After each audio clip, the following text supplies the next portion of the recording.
कैसे हो आप सभी के सभी। उम्मीद कर रहा हूं कि आप सभी काफ़ी बढ़िया होंगे। आज का ये सेशन एसबीआई क्लर्क एग्जाम को टारगेट करते हुए ही होने वाला है, बट इस सेशन में हम डिस्कशन करने वाले हैं एक स्पेशल कैटेगरी एक्स सर्विसमैन को ध्यान में रखते हुए। काफ़ी सारे कैंडिडेट्स एक्स सर्विसमैन कैटेगरी से भी एग्जाम देते हैं और उनमें से काफ़ी सारे ऐसा फील करते हैं कि सर एग्ज़ाम के दौरान कैसे प्लानिंग करनी है, तैयारी किस तरीके से करनी है, इसकी गाइडेंस हमें उतना अच्छे से नहीं मिल पाती है जितना बाकी सभी कैटेगरीज को मिल जाती है, क्योंकि अलग अलग कैटेगरी में अलग अलग प्लानिंग से आपको बढ़ना होगा आगे। एक्स सर्विसमैन की जो कैटेगरी है उसमें भी कंपटीशन कम नहीं रहेगा, बट उसमें आपकी अप्रोच जो है एग्जाम की तैयारी की वो थोड़ा सा डिफरेंट हो जाती है एक नॉर्मल कैंडिडेट से। एग्जाम में अभी 20 दिन बचे हैं आप सभी के पास में, तो 20 दिन में किस तरीके से प्लान किया जा सकता है वो हम यहाँ पर डिस्कशन करने वाले हैं, कंप्लीट डिस्कशन करेंगे। और पिछले साल का मैं आपको कट ऑफ भी दिखाने वाला हूँ। एसबीआई क्लर्क का पिछले साल में कट ऑफ कितना रहा था प्री एग्जाम के लिए वो भी हम डिस्कस करेंगे। और 20 दिन बचे हैं आपके पास में पेपर के लिए, तो 20 दिन में क्या प्लान किया जा सकता है, किस तरीके से आगे बढ़ेंगे वो भी हम डिस्कस करेंगे, क्योंकि हमें हमारे स्कोर को मैक्सिमाइज करना है। चाहे हम किसी भी कैटेगरी से एग्जाम देने जा रहे हो, हमें हमारे स्कोर को मैक्सिमाइज अगर करना है तो उसके लिए एक बेटर प्लानिंग चाहिएगी, एक बढ़िया अप्रोच चाहिएगी। बस वही हम डिस्कस करने वाले हैं सेशन में। मैं उम्मीद कर रहा हूं कि आप पिछले 3-4 महीने से तैयारी कर रहे होंगे, तो जितनी भी प्लानिंग मैं आपके साथ में डिस्कस करूंगा वो इस हिसाब से करूंगा कि आप पिछले 3-4 महीने से तैयारी कर रहे हो। चलिए फिर आगे बढ़ते हैं देर ना करते हुए। सबसे पहले तो मैं आपको पिछले साल का कट ऑफ दिखा देता हूँ। एसबीआई क्लर्क एग्जाम का ये कट ऑफ है आपका पिछले साल 2021 का, और ये प्री एग्जाम का कट ऑफ है। तो जितने भी स्टेट का मुझे मिल पाया है वो मैंने यहाँ पे आप सभी के लिए लिख दिया है, बट मैं ये भी कह सकता हूँ कि लगभग यही वो स्टेट है जहाँ से ज़्यादातर एक्स सर्विसमैन कैंडिडेट्स एग्जाम देने जाते हैं। और अगर आप देखोगे पिछले साल का कट ऑफ, तो ये एक बहुत ही मतलब ठीक ठाक सा कट ऑफ है, जिसमें इस कैटेगरी में जितना होना चाहिए लगभग उतना ही है। लाइक अगर आप यूपी से हैं तो 55 के अराउंड कट ऑफ आपको देखने को मिल रहा है। डिसेंट कट ऑफ है, इतना स्कोर किया जा सकता है, क्योंकि देखो पिछले 3 साल में ना, जब से ये ऑनलाइन क्लासेस का ट्रेंड चला है तब से इतनी ज़्यादा अवेयरनेस हो गई है एग्जाम को लेकर, हर एक टॉपिक को लेकर, हर एक पैटर्न को लेकर, कि अब किसी भी कैटेगरी में कोई भी कैंडिडेट एग्जाम दे रहा है वो अपना स्कोर बहुत अच्छे से मैक्सिमाइज करना जानता है। उसने इतनी प्रैक्टिस कर ली है मॉक्स के साथ में, पैटर्न्स के साथ में, क्लासेस में, कि उसे बीट कर पाना बहुत मुश्किल हो गया है। और ये सभी कैटेगरीज में अप्लाई होती है चीज़, किसी एक कैटेगरी में अप्लाई नहीं हो पा रही है। तो देखो पिछले साल तक कट ऑफ जो था वो ठीक ठाक था। यूपी का कट ऑफ 54, गुजरात का कट ऑफ 42, दिल्ली का कट ऑफ 52 था, हरियाणा का कट ऑफ था 53, थोड़ा सा ठीक ठाक सा कट ऑफ है हरियाणा में भी। कर्नाटका में देखो 15 ही कट ऑफ गया था, तो वहाँ से बहुत कम लोग एग्जाम देने जाते हैं। वहाँ से नॉर्मल कैटेगरी में भी कट ऑफ कम ही देखने को मिलता है, तो उसमें बहुत ज़्यादा शॉकिंग नहीं है। रिसेंटली अभी आरआरबी पीओ का रिजल्ट आया था, तो उसमें भी ओनली 36 पे कट ऑफ गया था आरआरबी पीओ का आउट ऑफ 80। तो वहाँ पे कट ऑफ ज़्यादा नहीं जाता है, क्योंकि वहाँ पे कम लोग होते हैं एग्जाम देने वाले। ज़्यादातर जो कैंडिडेट्स बैठते हैं वो इन स्टेट में बैठते हैं, राजस्थान, पंजाब, देन उसके बाद में गुजरात, यूपी, एमपी, यहाँ से बहुत ज़्यादा कैंडिडेट एग्जाम देने जाते हैं, तो यहाँ पे कट ऑफ भी आपको ठीक ठाक सा देखने को मिल रहा है। तो ये पिछले साल का कट ऑफ है। मैं चाहूँगा कि आप पिछले साल के कट ऑफ को एक बार देख लीजिए। कंपैरिजन अगर आपको करना है तो आप इस साल के आईबीपीएस क्लर्क के पेपर से कंपैरिजन कीजिए, क्योंकि एग्जाम का सिलेबस सेम है, एग्जाम का पैटर्न सेम है, सब कुछ सभी चीज़ें सेम है, लगभग लेवल सेम है। तो इस बार आईबीपीएस क्लर्क के पेपर में कैसा परफॉर्मेंस हुआ है इस कैटेगरी में, अगर हम उसको देख लेते हैं तो एक क्लैरिटी आ जाएगी कि हमें किस तरीके से आगे बढ़ना है।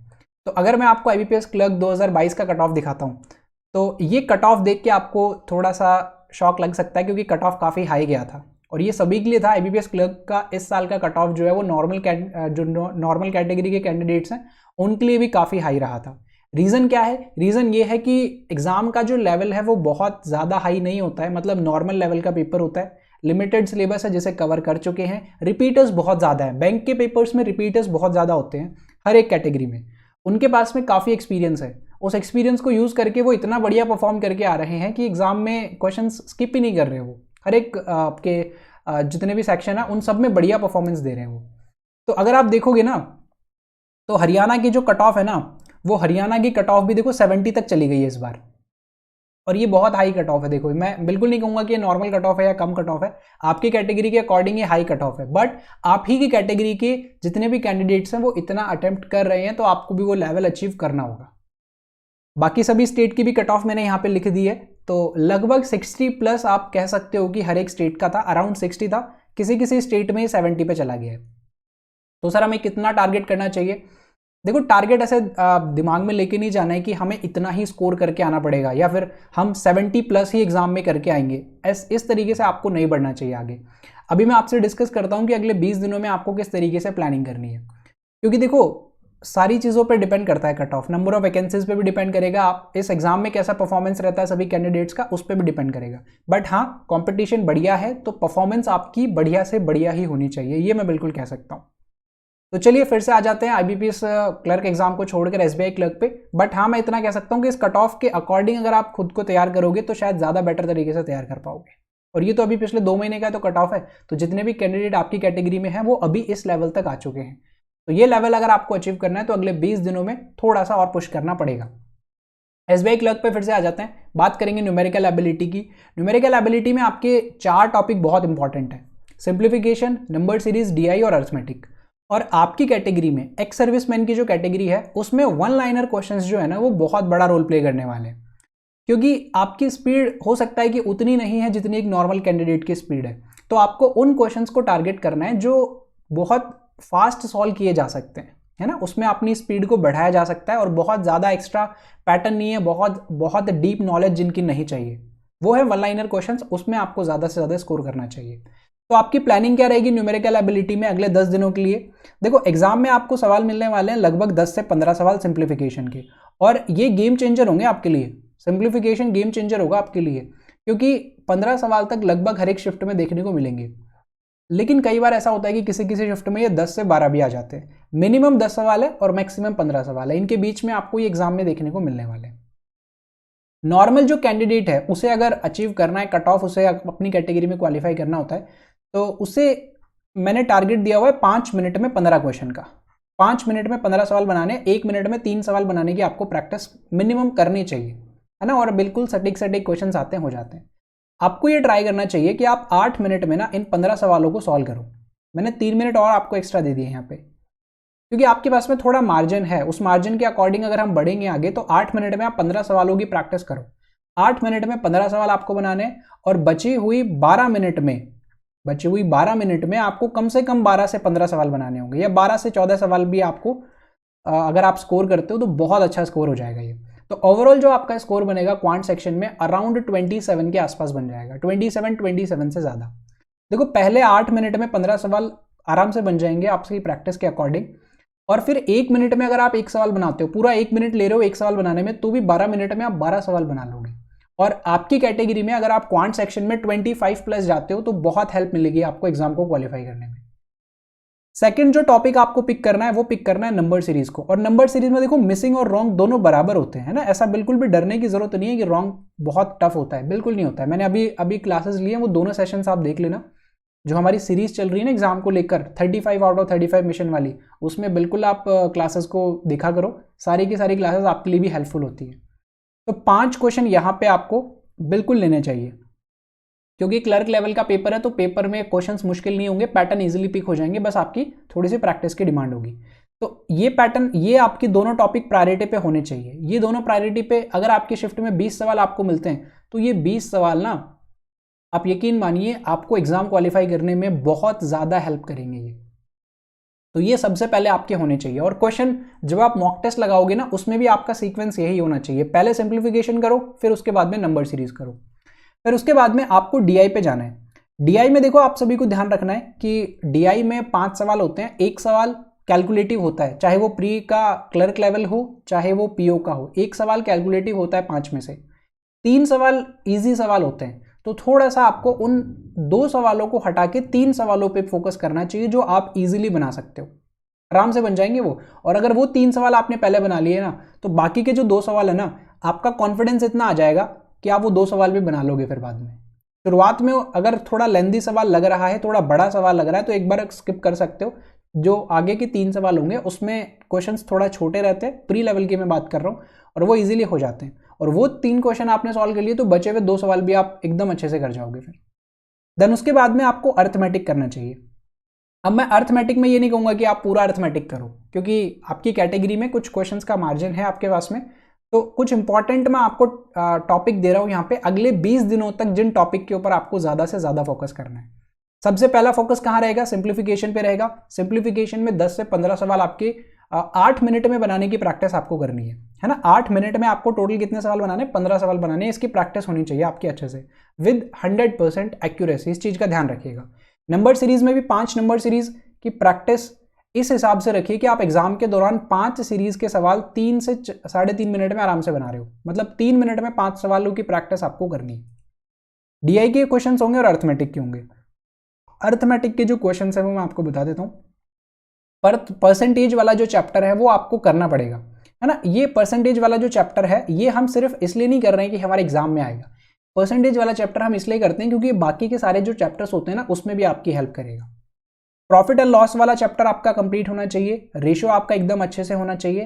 पार्टनरशिप बेस्ड जो क्वेश्चंस बनते हैं वो आपके होंगे, एज वाले क्वेश्चंस होंगे और टाइम एंड वर्क वाले क्वेश्चंस होंगे। अगर आपको ऐसा फील होता है ना कि अर्थमेटिक थोड़ा कमजोर है मेरा, तो इन 5 चैप्टर्स को आप अच्छे से कर लेना अगले 20 दिनों में। तो यहां से अगर सवाल आएंगे, और डेफिनेटली आएंगे आपके पेपर में, ये जितने भी टॉपिक लिखे हैं ना मैंने, इन्हीं टॉपिक से सवाल आते हैं। एक एक सवाल एक एक टॉपिक से हमेशा आता है, हर एक शिफ्ट में आता है। ऐसा भी नहीं है कि किसी शिफ्ट में नहीं आएगा। हर एक शिफ्ट में आपको partnership, age related, time and work, ratio और प्रॉफिट एंड लॉस, इन सबसे सवाल मिलते हैं। तो ये ऐसे 5 टॉपिक 6 टॉपिक हो गए हैं जो आपको कवर कर लेने हैं, जो आपको, अगर आप स्टार्टिंग से करते हुए आ रहे हो अभी, तो इनको प्रायोरिटी पे रखना रिवीजन के टाइम पे। तो प्लानिंग क्या रहेगी सर? 10 से 15 सवाल करने हैं हमें सिंप्लीफिकेशन में, ये होने ही चाहिए। ये इसके बिना एग्जाम क्वालिफाई करना मुश्किल हो जाएगा। देन उसके बाद में आपको नंबर सीरीज के 5 सवाल करने हैं। ये आपके नंबर सीरीज के 5 सवाल होंगे। ये 20 सवाल आपके होने चाहिए, डेफिनेटली होने चाहिए। उसके बाद में डीआई का एक सवाल रहेगा आपके पास में, पूरा डीआई रहेगा, उसमें से 3 सवाल 4 सवाल जितने आप कर पा रहे हो पहले, जितना फास्ट उतने फास्ट करोगे। फिर अर्थमेटिक के 10-12 जो सवाल होते हैं ना, उसमें से ये 5 टॉपिक आप जरूर से जरूर करोगे। आप गारंटी दे रहा हूं मैं, आराम से 25 प्लस जा सकते हो अगर कॉन्फिडेंस रखोगे ना खुद पे और यकीन करोगे खुद की तैयारी पे, तो आराम से पहुंच जाओगे 25 प्लस भी। अब ये तो हो गया सर क्वांट का। रीजनिंग का क्या करना है? रीजनिंग का ध्यान रखना। देखो रीजनिंग का मैं आपको बता देता हूँ। रीजनिंग में आपको पता है कि सर 4 सेट होते हैं, 4 सेट होंगे, वो एग्जाम में आपसे पूछे जाएंगे। अब मैं आपको एक ऑप्शन दे रहा हूँ, है ना, एग्जामिनर को छोड़ दो, आप एग्जाम को भी छोड़ दो। पजल की बात आ रही है यहाँ पे, है ना, पजल के हम 4 सेट की डिस्कस कर रहे हैं। तो आप ना एक शीट पे पजल के या सिटिंग अरेंजमेंट, दोनों एक ही बात होती है ना, पजल या सिटिंग अरेंजमेंट दोनों मैं एक में कवर करूंगा। जब मैं पजल बोलूं तो आप समझ जाया करो पूरा मैं कवर कर रहा हूं। पजल के आप 3 ऐसे टाइप लिखो, 3 से 4 टाइप लिखो जो आप चाहते हो आपके पेपर में आ जाए। जैसे मान लीजिए कि आप ये कहोगे कि सर सर्कल वाला अगर एग्जाम में आ जाए तो मजा आ जाए सर, या फिर फ्लोर वाला आ जाए, 7 या 8 फ्लोर वाला अगर आ जाए, 7 फ्लोर है 8 फ्लोर है, उनके ऊपर लोग रहते हैं, अरेंज करना है उन्हें। प्री का पेपर है, विदाउट वेरिएबल वाले सवाल आएंगे, मैं गारंटी दे सकता हूँ ना, एक भी वेरिएबल आपको देखने को नहीं मिलेगा। थर्ड, फिर आप कहोगे कि सर एक नए पैटर्न का सवाल आता है जिसमें 3 महीने और 6 डेट होती हैं। एक महीने में 2 डेट लिखी हुई होती हैं, अगले महीने में भी सेम डेट होती है, उससे अगले महीने में भी सेम डेट होती है, तो एक मंथ वाला। तो ऐसे करके आप अपने अकॉर्डिंग लिख लो, अपने अकॉर्डिंग आप 3 से 4 पैटर्न लिख लो। और 3 से 4 पैटर्न लिखने के बाद में खुद से वादा करो कि ये 3 से 4 पैटर्न के सवाल अगर आ गए तो एग्जाम में अटेम्प्ट करना है, स्किप नहीं करना है। एग्जाम में क्वेश्चन को अटेम्प्ट करना है, अगर यहां से आ गया है तो वहां से क्वेश्चन को स्किप नहीं होने देना है। 4 सेट आएंगे, 4 में से अगर आपको आपके स्ट्रॉन्ग टॉपिक में से 3 सेट मिल गए ना, तो वो तीनों बनाने हैं। एक अगर मिस भी हो जाता है तो भी आपको कोई घबराने की बात नहीं है, क्योंकि अभी आपके पास में और 15 सवाल मिसलिनियस के भी होंगे। मिसलिनियस में कैसे टारगेट करोगे वो भी देख लेते हैं, ठीक है। ये 3 से 4 पैटर्न आप अपने लिख लो जो आपके बहुत स्ट्रांग है। बहुत स्ट्रांग मतलब वहां से आप गलती नहीं करोगे और उनमें और थोड़ा और मेहनत करके, थोड़ा और अच्छे से कहते हैं ना पुश करेंगे खुद को, और समय को कम करेंगे, थोड़ा फास्ट करने की कोशिश करेंगे, तो वो होना चाहिए आपका। देन उसके बाद में मिसलेनियस क्वेश्चंस की बात कर लेते हैं। मिसलेनियस क्वेश्चन, क्योंकि क्लर्क का पेपर है तो क्लर्क के पेपर के अकॉर्डिंग हम ध्यान रखेंगे। मैं आपको 4 टॉपिक बता रहा हूं। 4 टॉपिक सर बहुत ज्यादा हो गए, नहीं समझना आप 4 टॉपिक करना क्यों जरूरी है। पहला टॉपिक मैं आपको दे रहा हूं इनइक्वालिटी का, दूसरा टॉपिक मैं आपको दे रहा हूं सिलॉग्स का। ये दोनों टॉपिक ना साथ में या तो नहीं आते हैं या तो दोनों साथ में आ जाते हैं। सर ये तो सबको पता है, लेकिन आते कैसे हैं वो समझना। या तो 5 सवाल सिलॉग्स के आएंगे, या तो केवल सिलॉग्स आता है तो 5 सवाल आएंगे, केवल इनइक्वालिटी आता है तो 5 सवाल आएंगे। और अच्छी बात यह है कि अगर ये दोनों भी आ जाते हैं ना तो भी 5 से 6 सवाल ही आते हैं। 3 और 3 में डिवाइड कर दिया जाता है, या 3 और 2 में डिवाइड कर दिया जाता है। तो इन दोनों टॉपिक से मिला के आप मैक्सिमम 5 से 6 नंबर ही निकाल सकते हो, इससे ज्यादा नहीं निकाल पाओगे। तो ये दोनों टॉपिक को आपको तैयार करना पड़ेगा। इनइक्वालिटी बहुत आसान है, आप सभी को पता है, आप कर रहे हो। सिलॉग्स के कुछ इंपॉर्टेंट पैटर्न के जो आपके क्वेश्चंस हैं वो आपसे अगर नहीं बन पा रहे हैं तो आप यूट्यूब पे जाओ, सर्च करो, उसी पैटर्न के अकॉर्डिंग जो क्वेश्चन सॉल्व हुए उनकी प्रैक्टिस करो थोड़ी सी। बाकी हमारी क्लासेस में तो हम अभी ऐड करेंगे रीजनिंग को भी। देन उसके बाद में एक मैं सीरीज को आपको दे रहा हूँ यहाँ पे, सीरीज, मिक्स सीरीज। 3 टाइप की सीरीज होती है ना, 3 नंबर सीरीज, 3 डिजिट सीरीज और मिक्स सीरीज, जिसमें पूछा जाता है अगर इस सीरीज के लेफ्ट से 5th पोजीशन पे, राइट से 7th पोजीशन पे आ जाएंगे तो डिफरेंस कितना होगा, वैसे वाले सवाल एक सेट में आपको मतलब एग्जाम में देखने को मिल सकता है। तो इस सीरीज की प्रैक्टिस आपको करनी चाहिए डेली। और क्योंकि यहाँ पे देखो कोई कॉन्सेप्ट नहीं होता है इस सीरीज में, कोई कॉन्सेप्ट नहीं है, जैसा क्वेश्चन में हमें दिया जाएगा इंस्ट्रक्शंस, उन्हीं इंस्ट्रक्शंस को फॉलो करते हुए हमें क्वेश्चंस को सॉल्व करना है। तो बहुत ज़्यादा कॉन्सेप्ट की ज़रूरत इसमें नहीं होती है, इसमें बस प्रैक्टिस की नीड होती है। ठीक है, इनइक्वालिटी करोगे, सिलॉग्स करोगे, सीरीज करोगे और इसके साथ में कोडिंग डिकोडिंग आप करोगे। कोडिंग डिकोडिंग आपने करना है क्योंकि कोडिंग डिकोडिंग 5 सवालों का सेट आता है।